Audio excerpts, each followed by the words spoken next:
Friends ఇదైతే మనకి rides limited అనమాట. Ministry of railways government of ఇండియాకి సంబంధించి 600 సీనియర్ టెక్నికల్ అసిస్టెంట్ ఏవైతే ఉన్నాయో దానికి సంబంధించిన అప్లికేషన్ ఆన్లైన్ ప్రాసెస్ అయితే 14 అక్టోబర్ స్టార్ట్ అయింది. ఇంకా 12 నవంబర్ వరకు టైం అయితే ఉన్నది.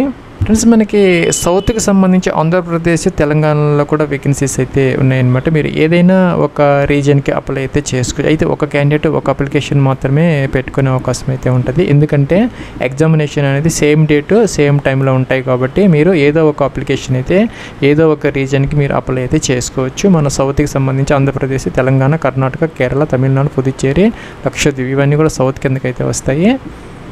ప్లస్ ఇక్కడ చూసుకుంటే కనుక మీరు వీసీ నెంబర్ అని ఉంటుంది, అంటే వేకెన్సీ నెంబర్ అనమాట. సపోజ్ మనకి సివిల్ తీసుకుంటే కనుక సీనియర్ టెక్నికల్ అసిస్టెంట్ సివిల్లో మనకి నార్త్కి సంబంధించి M6125 అనమాట. అలాగే ఈస్ట్కి సంబంధించి 62 M6225, అలాగే 63 M2025 వెస్ట్కి అనమాట. సౌత్కి సంబంధించి M6425. సపోజ్ మీరు కనుక ఈ యొక్క సివిల్కి అప్లై చేయాలనుకుంటే సీనియర్ టెక్నికల్ అసిస్టెంట్ సివిల్కి సౌత్కి అయితే కనుక ఈ నెంబర్ అయితే తీసుకొని మీరు అప్లై అయితే చేసుకోవాలి. దీనికి సంబంధించి మనకి ఫుల్ టైం 3 ఇయర్స్ డిప్లొమా అయితే కావాలి. BE BTech ME MTech వాళ్ళు కూడాను దీనికి అప్లై అయితే చేసుకోవచ్చు అనమాట. ఫ్రెండ్స్ డిప్లొమానే కాకుండా BE BTech అలాగే ME MTech హయ్యర్ క్వాలిఫికేషన్ వాళ్ళు కూడా ఎలిజిబుల్ అయితే అవుతారనమాట. అయితే కనుక జనరల్ క్యాండిడేట్స్కి సంబంధించి 50% అయితే ఉండాలి. SC ST OBC అలాగే PWD క్యాండిడేట్స్ వాళ్ళకైతే కనుక 45% అనేది సరిపోతుంది అనమాట. ఫ్రెండ్స్ దీంతోపాటు మనం ఈ యొక్క సివిల్లో మీరు దేనికైతే బ్రాంచ్కి అప్లై చేస్తున్నారో ఆ బ్రాంచ్లో డిప్లొమా లేదంటే డిగ్రీ అయిపోయిన తర్వాత 2 ఇయర్స్ ఎక్స్పీరియన్స్ అయితే అవసరమైతే అవుతుంది అనమాట. తప్పనిసరిగా మీకు డిప్లొమా లేదంటే BE BTechతో పాటు 2 ఇయర్స్ ఎక్స్పీరియన్స్ అనేది కావాలన్నమాట. ఈ వేకెన్సీస్కి అప్లై చేసుకోవాలి అనుకుంటే ఫ్రెండ్స్ మనకి ఇక్కడ సివిల్లో చాలా ఎక్కువ వేకెన్సీస్ అయితే ఉన్నాయి. అలాగే ఎలక్ట్రికల్లో కూడాను కొన్ని వేకెన్సీస్ అయితే ఉన్నాయి. అలాగే మెకానికల్లో ఉన్నాయి. అలాగే S&Tలో కూడా ఉన్నాయి, అంటే ఇన్స్ట్రుమెంటేషన్ దానికి సంబంధించినటువంటి బ్రాంచెస్లో చేసిన వాళ్ళ కోసం. అలాగే చూసుకుంటే మనకి మెకానికల్లో కూడా వేకెన్సీస్ ఉన్నాయి. మెటలర్జీ, కెమికల్, అలాగే కెమిస్ట్రీకి సంబంధించి మన BSc కెమిస్ట్రీ అయితే అడుగుతున్నారనమాట. ఫుల్ టైం BSc కెమిస్ట్రీ చేసిన వాళ్ళు కెమిస్ట్రీకి అప్లై అయితే చేసుకోవచ్చు. ప్లస్ శాలరీ పర్టికులర్స్కి సంబంధించి CTC మీకు 3,56,000 రూపీస్ అయితే అప్లికబుల్ అయితే అవుతుంది. బేసిక్ వచ్చేసరికి 16,000, గ్రాస్ వచ్చేసరికి నెలకి 30,000 అరౌండ్ అయితే వచ్చే అవకాశాలు అయితే ఉంటాయన్నమాట. ప్లస్ ఇవన్నీ చూసుకుంటే కనుక 1 ఇయర్ కాంట్రాక్ట్ అనమాట. 1 ఇయర్ కాంట్రాక్ట్ తర్వాత ప్రాజెక్ట్ ఉన్నంత వరకు కూడాను కంటిన్యూ అయితే చేస్తారు. Engagement of multiple engineering professions on contract basis అనమాట. ఇనిషియల్గా 1 ఇయర్, తర్వాత అయితే మీ యొక్క పెర్ఫార్మెన్స్ని బట్టి ఈ ప్రాజెక్ట్ ఎంతకాలం ఉంటుందో ఆ ప్రాజెక్ట్ అయ్యేంత వరకు కూడాను మిమ్మల్ని ఉంచుకునే అవకాశాలు అయితే ఉంటాయి. ప్లస్ ఇంకా ఏజ్ లిమిట్ వచ్చేసరికి 40 ఇయర్స్ అనమాట. ఇంకా ఏజ్ రిలాక్సేషన్స్ అప్లికబుల్ అయితే అవుతాయి. ప్లస్ దీనికి సంబంధించి ఒక చిన్న రిటర్న్ టెస్ట్ అయితే కండక్ట్ చేస్తారనమాట. రిటర్న్ టెస్ట్ అనేది హైదరాబాద్లో అయితే కండక్ట్ చేస్తారు. మీరు అక్కడైతే రాసుకోవచ్చు ఎగ్జామినేషన్ అనేది. ఫ్రెండ్స్ ఇంకా అప్లికేషన్ ఫీజుకి సంబంధించి జనరల్ OBC క్యాండిడేట్స్కి ఒక 300 రూపీస్ అయితే పే చేయాలి. ఇంకా అదర్స్ ఎవరైతే ఉన్నారో EWS SC ST PWD క్యాండిడేట్స్కి 100 రూపీస్ మాత్రమే పే చేస్తే సరిపోతుంది. ప్లస్ ఇంకా అప్లికేషన్ ఆన్లైన్ ప్రాసెస్కి సంబంధించి ఇదైతే మనకి అఫీషియల్ లింక్ అనమాట.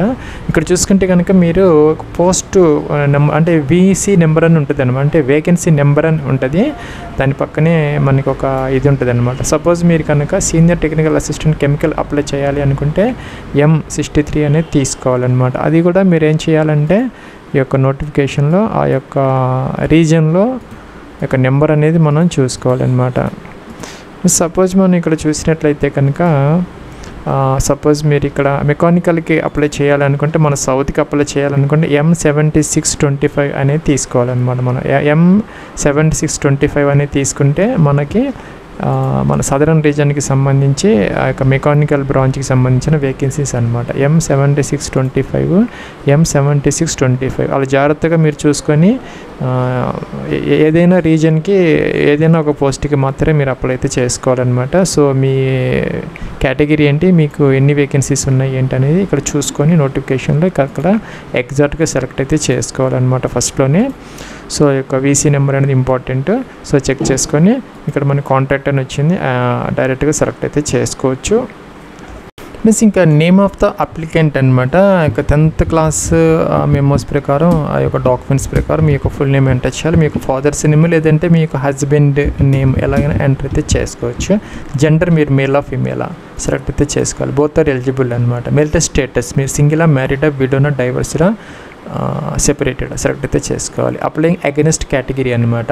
సపోజ్ మీరు మీ యొక్క కేటగిరీ అనేది ఇక్కడ సెలెక్ట్ అయితే చేసుకోవాలి. అయితే కనుక మీ కేటగిరీలో కనుక ఒకవేళ వేకెన్సీస్ లేకపోతే మీరు ఇక జనరల్ కేటగిరీలో ఎవరైనా అప్లై అయితే చేసుకోవచ్చు. అలాంటి టైంలో మీరు జనరల్ అయితే సెలెక్ట్ అయితే, సపోజ్ మీరు SC ST అయ్యుండి మీ కేటగిరీలో ఆ రీజియన్లో వేకెన్సీస్ లేకపోతే జనరల్కి అప్లై చేస్తాం, జనరల్ అనేది సెలెక్ట్ అయితే చేసుకోవాలి. లేదు మీ కేటగిరీలో వేకెన్సీస్ ఉంటే డైరెక్ట్గా మీ కేటగిరీ అనేది మీరు సెలెక్ట్ అయితే చేసుకోవచ్చు అనమాట. ఇక్కడ జనరల్, OBC, SC, AWS మాత్రమే వచ్చాయి. ఎందుకంటే నేను సెలెక్ట్ చేసుకున్న ఆ రీజియన్లో ఆ యొక్క బ్రాంచ్లో STలో వేకెన్సీస్ అనేవి లేవన్నమాట. సో లేవు కాబట్టి నాకు ఇక్కడ ST అనేది రాలేదు. జనరల్లో ఉన్నాయి, OBCలో ఉన్నాయి, SCలో ఉన్నాయి, EWSలో ఉన్నాయి. సో ST వాళ్ళు ఎవరైనా అప్లై చేస్తే జనరల్ సెలెక్ట్ చేసుకోవాలన్నమాట. అప్లయింగ్ అగెనిస్ట్ కేటగిరీ అనేది అప్పుడు మీకు ఒక పర్సంటేజ్ అనేది 50% అనేది ఉండాలన్నమాట ఆ యొక్క డిప్లొమాలో. సో ఆ విషయం అయితే గుర్తుపెట్టుకోవాలి. ఎందుకంటే మీరు జనరల్ కేటగిరీకి అప్లై చేస్తున్నాయి కాబట్టి ఆ యొక్క ఇవైతే మనకి అప్లికబుల్ అయితే అవుతాయి అన్నమాట. సో అలాగే మీరు వేరేది కనుక సెలెక్ట్ చేసుకుంటే అప్పుడు ST అయితే వచ్చే అవకాశాలు ఉంటాయి. సో జాగ్రత్తగా మీరు చెక్ చేసుకొని ఈ యొక్క నోటిఫికేషన్లో మీ యొక్క రీజన్లో మీ యొక్క బ్రాంచ్లో వేకెన్సీస్ ఉన్నాయా లేదా, మీరు ఏ కేటగిరీ అప్లై చేస్తున్నారనేది కొంచెం క్లారిటీతో ఇక్కడ మనం సెలెక్ట్ అయితే చేసుకోవాలి.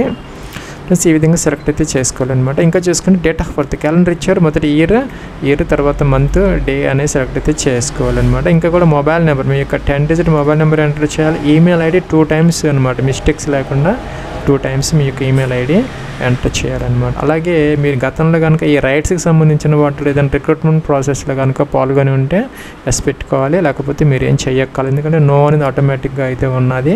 సో PW క్యాండిడేట్స్ ఎవరైనా ఉంటే ఎస్ పెట్టాలి, అలాగే ఎక్సర్వీస్ మ్యాన్ ఎవరైనా ఉంటే ఎస్ పెట్టుకోవాలి. ఎస్ పెడితే కనుక సర్వీస్ అనేది మెన్షన్ అయితే చేసుకోవాలి. మీరు కనుక ఈ యొక్క జమ్మూ కాశ్మీర్లో కనుక గతంలో నివసించి ఉంటే RUA domicile of Jammu Kashmir అయితే ఎస్ పెట్టుకోవాలి. అలాగే కనుక డిఫెన్స్ పర్సనల్ ఎవరైతే ఉన్నారో డిజబుల్ పర్సన్స్ వాళ్ళు ఎవరైనా అప్లై చేస్తామని ఎస్ పెట్టుకోవాలి. లేకపోతే ఇవన్నీ నో ఉన్నాయి, జనరల్గా ఎవరికి అవసరం లేదు, ఆ కేటగిరీ వాళ్ళు మాత్రమే ఎస్ పెట్టుకుంటే సరిపోతుంది. అలాగే ఇక్కడ మనకి వెదర్ ECOs అలాగే SCOs అనమాట, అంటే షార్ట్ సర్వీస్ కమిషన్స్, అలాగే మనకి ECOస్కి సంబంధించిన వాళ్ళు ఎవరన్నా ఉంటే కనుక దానికి సంబంధించిన ఎస్ పెట్టుకోవాలి. ఇంకా రైట్స్ ఎంప్లాయీస్ ఎవరన్నా ఉంటే కనుక ఇక్కడ ఎస్ పెట్టాలి, లేకపోతే నో అనమాట. నో అనేది ఆటోమేటిక్గా ఉంది, మనం ఏం చేయాల్సిన అవసరం లేదన్నమాట. ఈ వేకెన్సీస్ గురించి మీకు ఎలా తెలిసింది అడుగుతున్నారనమాట. ఎంప్లాయ్మెంట్ న్యూస్ కానీ సోషల్ మీడియా ఏదో సెలెక్ట్ అయితే సబ్మిట్ చేసుకోవాలి. ప్లస్ రిజిస్ట్రేషన్ డీటెయిల్స్ అనేవి తర్వాత మార్చుకునే అవకాశం లేదన్నమాట, అంటే ఎడిట్ ఆప్షన్ లేదని చెప్తున్నారు. సో మనం ఏం చేయాలంటే జాగ్రత్తగా చెక్ చేసుకొని ఎస్ అయితే క్లిక్ అయితే చేయాలి. మనకి సక్సెస్ఫుల్గా ఇదైతే అయిందనమాట, రిజిస్టర్ అయితే అయిపోయింది. ఇక్కడ యూజర్ నేమ్ పాస్వర్డ్ డిస్ప్లే అవుతుంది, దాని ప్రకారం లాగిన్ అయితే అవ్వచ్చు. మనకి మెసేజ్ కూడా వస్తుంది ఈమెయిల్ ఐడికి. ప్లస్ ఇక్కడ మనకి పైన న్యూ రిజిస్ట్రేషన్ ఉంది, మనం ఇప్పుడు రిజిస్ట్రేషన్ అయ్యామన్నమాట. అప్లికేషన్ లాగిన్ అనే లింక్ కూడా ఉందన్నమాట. సో దాని మీద క్లిక్ చేసుకుంటే మీకు లాగిన్ అవ్వడానికి ఫామ్ వస్తుంది, లాగిన్ ID, పాస్వర్డ్ అనమాట.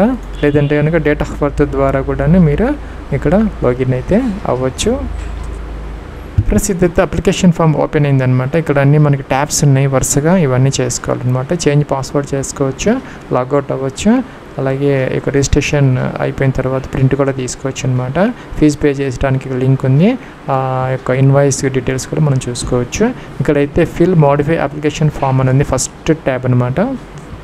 ప్లస్ ఇక్కడ పర్మనెంట్ అడ్రస్ డీటెయిల్స్ అనమాట, డోర్ నెంబర్, ఫ్లాట్ నెంబర్తో సహా కంప్లీట్ అడ్రస్ ఇక్కడ మీరు మెన్షన్ అయితే చేసుకోవాలి. అలాగే కరస్పాండెన్స్ అడ్రస్ కూడా కంప్లీట్ అడ్రస్ అనమాట ఎంటర్ అయితే చేసుకోవాలి.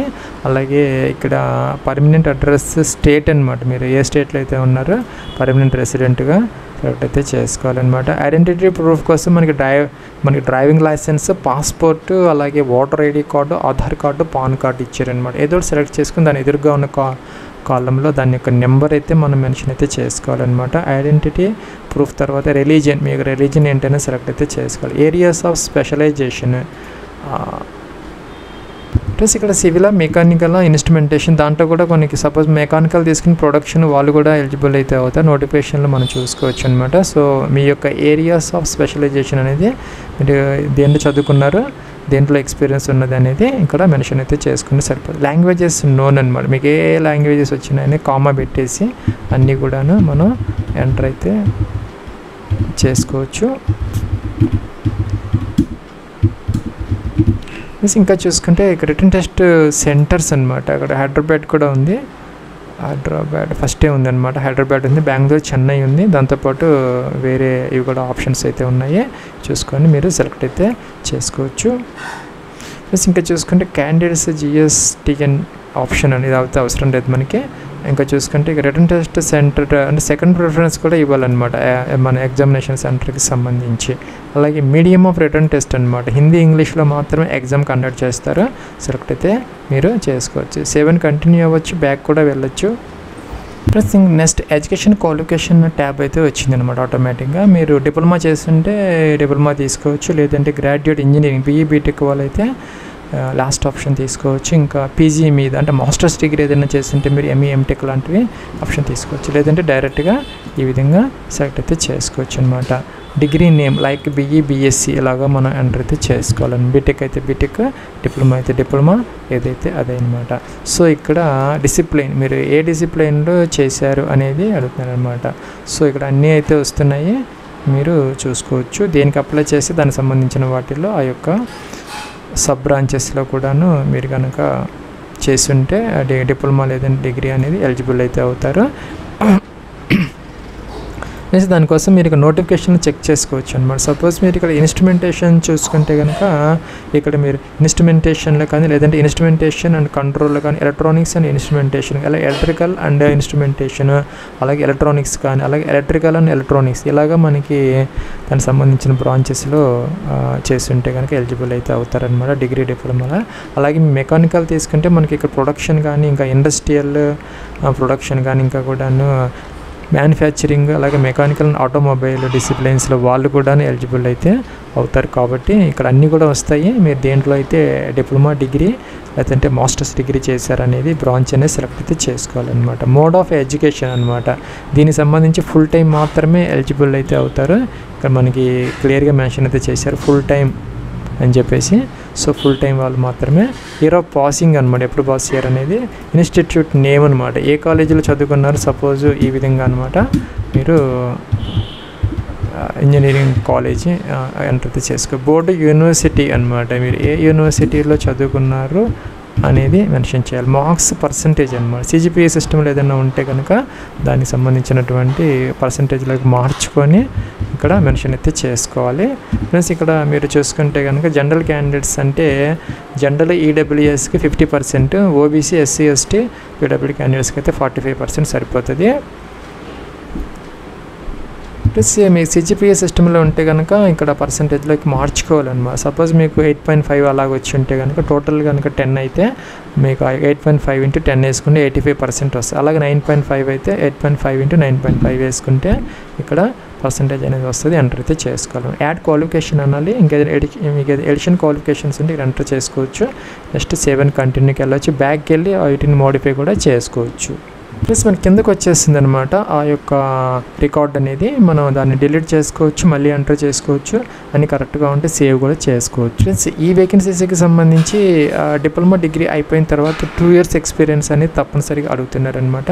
సో మీకు తప్పనిసరిగా 2 years ఎక్స్పీరియన్స్ అయితే ఉంది. అయితే మనకి ఇంటర్న్షిప్ కానీ ఇంకా ట్రైనింగ్ మీరు చూసుకుంటే కనుక ఇక్కడ ట్రైనింగ్ కానీ అలాగే ఇంటర్న్షిప్ కానీ టీచింగ్ ఎక్స్పీరియన్స్ కానీ ఇంకా రీసెర్చ్ ఫెలోషిప్ లాంటి వాటిల్లో ఎక్స్పీరియన్స్ అనేది ఇక్కడ కౌంట్ అవ్వదన్నమాట. సో మనకి రియల్ టైం ఎక్స్పీరియన్స్ మాత్రమే. అలాగే అప్రెంటిస్ చేసిన వాళ్ళు కూడా ఆ ఎక్స్పీరియన్స్ కూడా కౌంట్ అయితే అవుతుంది అనమాట. అయితే మిగతావి మాత్రం కౌంట్ అవ్వవు. ఇక్కడ టీచింగ్ కానీ ఇంటర్న్షిప్ అంటే మీరు చదువుతున్నప్పుడు ఇంటర్న్షిప్ చేసిన ఏదైనా ప్రాజెక్టులు చేసిన ట్రైనింగ్ తీసుకున్న అవన్నీ మనకి ఇక్కడ ఎక్స్పీరియన్స్ కింద కౌంట్ అయితే కావన్నమాట. Shall not be counted as a part of work experience. So ఆ డిగ్రీ లేదంటే ఆ యొక్క డిప్లొమా అయిన తర్వాత రియల్ టైమ్ ఎక్స్పీరియన్స్ మాత్రమే కౌంట్ అవుతుంది. 2 years అయితే కంపల్సరీగా అయితే మీకు ఉండాలన్నమాట. అలాగే మీకు కనుక అప్రెంటిస్ చేస్తుంటే కనుక ఏదైనా కంపెనీ అదైతే ఇక్కడ పెట్టుకునే అవకాశం అయితే ఉంటుంది. మీరు ఏ కంపెనీలో వర్క్ చేశారో అలాగే ఏ పోస్ట్ చేశారో ఇక్కడ మెన్షన్ అయితే చేసుకోవాలి. సపోజ్ ఏదో కంపెనీ మీరు ఏ కంపెనీలో చేస్తే ఆ కంపెనీ నేమ్ అనమాట, మీరు ఏ పోస్ట్ చేశారనేది ఇక్కడ మీరు ఎంటర్ అయితే చేసుకోవాలి. అలాగే పే స్కేల్ అనమాట, ఇన్ ల్యాక్స్. ప్లస్ ఇక్కడ మన సంవత్సరానికి అంటే మీకు మెన్షన్ చేసుకోండి, ఇన్ ల్యాక్స్ అన్నారు కాబట్టి pay scale, salary drawn in lakhs అన్నారు కాబట్టి మనం మొత్తం మీద ఎంత వచ్చింది సిటీసీ కింద మనం ఎంటర్ అయితే చేసుకోవచ్చు అనమాట. ప్లస్ ఇక్కడ చూసుకుంటే కనుక ఎప్పటి నుంచి ఎంతవరకు వర్క్ చేశారు అనేది, ఇది తప్పనిసరిగా మీరు డిప్లొమా లేదా డిగ్రీ అయిపోయిన తర్వాత ఉన్న డేట్స్ మాత్రమే కన్సిడర్ చేస్తారనమాట. సో మీరైతే జాగ్రత్తగా దానిని చూసుకోవాలి. ఇక్కడ బ్రీఫ్గా మీ యొక్క ఎక్స్పీరియన్స్ అంటే ఏరియాస్ ఆఫ్ వర్క్ అనమాట. సపోజ్ మెకానికల్ తీసుకుంటే మీరు ఏ ఏరియాలో వర్క్ చేశారంటే ఇండస్ట్రియల్లో లేకపోతే ప్రొడక్షన్లో చేశారా, లేకపోతే ఏ ఏరియాలో మీ యొక్క ఎక్స్పీరియన్స్ అనేది కొంచెం బ్రీఫ్గా ఇక్కడ 200 క్యారెక్టర్స్ వరకు ఎంటర్ అయితే చేసుకోవచ్చు అనమాట. సేవ్ అయితే చేయాలి. ప్లస్ ఇక్కడ చూసుకుంటే ఎక్స్పీరియన్స్ అనేది ఇక్కడికి వచ్చిందనమాట. డిలీట్ చేసుకుని మళ్ళీ ఎంటర్ చేసుకోవచ్చు, లేదంటే మీరు మోడిఫై కూడా చేసుకోవచ్చు, కంటిన్యూ అయితే అవ్వచ్చు. ఫ్రెండ్స్ ఇక్కడైతే మనం ఫోటోగ్రాఫ్ అప్లోడ్ చేసుకోవాలన్నమాట. జేపీజీ కానీ జీఏఎఫ్ కానీ ఏదైనా పర్లేదు, 100 KB వరకు అలో చేస్తారు. సిగ్నేచర్ కూడాను 50 KB వరకు అలో చేస్తారు. జేపీజీలో కానీ జీఏఎఫ్లో కానీ ఉండొచ్చు అనమాట. బ్రౌజ్ అని చెప్పేసి ఆ యొక్క ఫోటో అప్లోడ్ చేయాలి, సిగ్నేచర్ అప్లోడ్ చేయాలి, టిక్ ఆన్ చేయాలి. టిక్ ఆన్ చేసిన తర్వాత ఆ ప్రివ్యూ అయితే చూసుకొని సబ్మిట్ అయితే చేసుకోవాలి. ప్లస్ నేనైతే ప్రివ్యూ చెక్ చేసుకున్న తర్వాత క్లోజ్ అనే బటన్ వచ్చింది. క్లోజ్ చేసిన తర్వాత ఇక్కడ మెయిన్ పేజీకి అయితే వచ్చామన్నమాట. మెయిన్ పేజీలో అప్లోడ్ డాక్యుమెంట్ అని ఉంది. అప్లోడ్ డాక్యుమెంట్ అయితే ఉంది, అంటే ఫోటో సిగ్నేచర్ అప్లోడ్ చేసాము. ఇంకా రిమైనింగ్ డాక్యుమెంట్స్ అయితే అప్లోడ్ చేయాలి. అవన్నీ ఏమున్నాయంటే మనకి ఇక్కడ 10th క్లాస్ సర్టిఫికేట్ అప్లోడ్ చేసుకోవాలి. అలాగే చూసుకుని ఇంటర్మీడియట్ ఉంటే ఇంటర్మీడియట్, ఇంకా కూడా డిగ్రీ డిప్లొమాకి సంబంధించినటువంటి ఆ యొక్క ఎసెన్షియల్ క్వాలిఫికేషన్వి, అలాగే ఎక్స్పీరియన్స్కి సంబంధించి ఆధార్ అయితే ఆధార్, పాన్ కార్డ్ అయితే పాన్ కార్డు, అలాగే కేటగిరీ సర్టిఫికేట్, ఇంకా కూడా సిటీసీ ఆ యొక్క కంపెనీలో మీరు ఎక్స్పీరియన్స్ ఉంది కాబట్టి శాలరీకి సంబంధించినటువంటి డాక్యుమెంట్ కానీ, ఇంకా ఎన్ఓసి ఫార్వర్డింగ్ లెటర్ అనమాట, నో అబ్జెక్షన్ సర్టిఫికేట్. ఇప్పుడు కనుక వర్క్ చేస్తూ ఉంటే ఎన్ఓసి కావాలి, గతంలో వర్క్ చేసింది అయితే అవసరం లేదనమాట. సో రెజ్యూమ్ ఒకటి అంటే బయోడేటా అనమాట, ఒక బయోడేటా ఫామ్ కూడా అప్లోడ్ అయితే చేసుకోవాలి. మొత్తం మీద మన 10th క్లాస్, ఇంటర్మీడియట్ ఉంటే ఇంటర్మీడియట్, అలాగే ఎసెన్షియల్ క్వాలిఫికేషన్ డిప్లొమా, BE బీటెక్కి సంబంధించినటువంటి డాక్యుమెంట్ అంటే అన్ని మార్క్ షీట్స్ కానీ అది సర్టిఫికేట్ అంటే మొత్తం మీద ఒకటే ఉంటుంది కాబట్టి మనకి కన్సాలిడేటెడ్ మార్క్ షీట్ అది అప్లోడ్ చేయొచ్చు. అలాగే సర్టిఫికేట్ రెండు కలిపి ఒక డాక్యుమెంట్ కింద అప్లోడ్ అయితే చేసుకోవచ్చు అనమాట. అలాగే non essential educational documents. Plus non essential అంటే ఇక డిగ్రీ డిప్లొమా కాకుండా వేరే ఏదైనా ఉంటే ఇక్కడ అప్లోడ్ చేసుకోవాలి, లేకపోతే వదిలేసుకోవచ్చు. ఎక్స్పీరియన్స్ తప్పనిసరిగా అప్లోడ్ చేయాలి. ఆధార్ కానీ లేదంటే పాన్ కార్డు కానీ ఏదో మీరు అక్కడ ఏది ఇస్తే అదనమాట అప్లోడ్ చేయాలి. కేటగిరీ సర్టిఫికేట్ అప్లోడ్ చేయాలి. శాలరీ సిటీసీకి సంబంధించిన డాక్యుమెంట్, ఇప్పుడు కనుక ప్రజెంట్ వర్క్ చేస్తామంటే ఎన్ఓసి కావాలి. రెజ్యూమ్ అనమాట, రెజ్యూమ్ అంటే బయోడేటా. ఇలాగ ఫ్రెండ్స్ మనం అప్లోడ్ చేసిన తర్వాత ఇలా వస్తుంది అనమాట. డౌన్లోడ్ కాకుండా డౌన్లోడ్ చేసుకొని చెక్ చేసుకోవచ్చు కరెక్ట్గా అప్లోడ్ చేసామా లేదా అని. క్లోజ్ అయితే చేయాలి. ప్లస్ నెక్స్ట్ చూసుకుంటే ఇక్కడ డాక్యుమెంట్స్ అప్లోడ్ సెక్షన్ అయిపోయింది. ఇక్కడ మేక్ పేమెంట్ అయితే చేసుకోవాలి. ప్లస్ ఇక్కడ ఫీజుకి అయితే వెళ్ళడం లేదనమాట, ఇక మ్యాండేటరీ అంటున్నారు, తప్పనిసరిగా ఇవన్నీ అప్లోడ్ చేయాల్సింది. సపోజ్ ఇక నాన్ ఎసెన్షియల్ అంటే సపోజ్ డిప్లొమా వాళ్ళు కనుక ఈ యొక్క డిగ్రీ కనుక చదువుకొని ఉంటే వాళ్ళు ఇది నాన్ ఎసెన్షియల్ కిందకి అయితే, సపోజ్ BE బీటెక్ వాళ్ళు ME MTech చేస్తుంటే వాళ్ళకి అది నాన్ ఎసెన్షియల్ ఎడ్యుకేషన్ క్వాలిఫికేషన్ అది ఉంటుంది అనమాట. వాళ్ళు దీన్ని అప్లోడ్ అయితే చేసుకోవాలి. ప్లస్ ఇక్కడ ఆధార్ కార్డు, పాన్ కార్డు తప్పనిసరిగా అప్లోడ్ అయితే చేసుకోవాలన్నమాట. ఇక్కడైతే తీసుకోవడం లేదు, అన్నీ తప్పనిసరిగా అప్లోడ్ అయితే చేయాలి మనం. ప్లస్ ఇక్కడ మనకి ఫీజు అంటే జనరల్ క్యాండిడేట్స్కి 300 రూపీస్ ప్లస్ GSTతో కలుపుకొని 354 రూపీస్ అయితే వస్తుంది. ఇంకా మిగతా వాళ్ళకైతే 100 రూపీస్ ప్లస్ GST అనేది మనకి వస్తుంది. ప్లస్ ఇక్కడ SC ST PWD క్యాండిడేట్స్కి మొత్తం అమౌంట్ రీఫండ్ అయితే వస్తుంది. 100 రూపీస్ కట్టాలి, వాళ్ళకి వెనక్కి అయితే వస్తుంది అనమాట. సపోజ్ మీరు SC ST PWD అయితే సెలెక్ట్ అయితే చేసుకొని ఒక కేటగిరీ సర్టిఫికేట్ ఇక్కడ అప్లోడ్ అయితే చేయాలి తప్పనిసరిగా. సో అప్పుడు మీకు రీఫండ్ అయితే వస్తుంది అనమాట. SC ST PWD క్యాండిడేట్స్ మాత్రం ఇక్కడ టిక్ ఆన్ చేసుకోవాలి, మిగతా వాళ్ళకైతే అవసరమైతే లేదు. మేక్ పేమెంట్ అయితే చేసుకోవచ్చు. ఫ్రెండ్స్ ఇక్కడ నాకు నెక్స్ట్ ఇలాగైతే వచ్చిందనమాట. ఇక్కడ అంటే మల్టిపుల్ ఆప్షన్స్ అయితే వస్తున్నాయి, కార్డ్స్ అన్నీ కూడా వస్తున్నాయి, నెట్ బ్యాంకింగ్ ఉంది, UPI ద్వారా కూడా ఫీజు అయితే మీరు పే అయితే చేసుకోవచ్చు. ఫ్రెండ్స్ ఇదైతే మీరు లాగిన్ అయితే ఇలా వస్తుంది అనమాట. మీరు ఫీజు పే చేసిన తర్వాత చూసుకోవచ్చు అనమాట, ఇన్వాయిస్ డీటెయిల్స్ చూసుకోవచ్చు. ప్రింట్ రిజిస్ట్రేషన్ కార్డ్ అనమాట, మీ అప్లికేషన్ ఫామ్ ప్రింట్ తీసుకోవచ్చు. తర్వాత అడ్మిట్ కార్డ్ వస్తుంది, అది కూడా ఇక్కడే మనం డౌన్లోడ్ అయితే చేసుకోవచ్చు.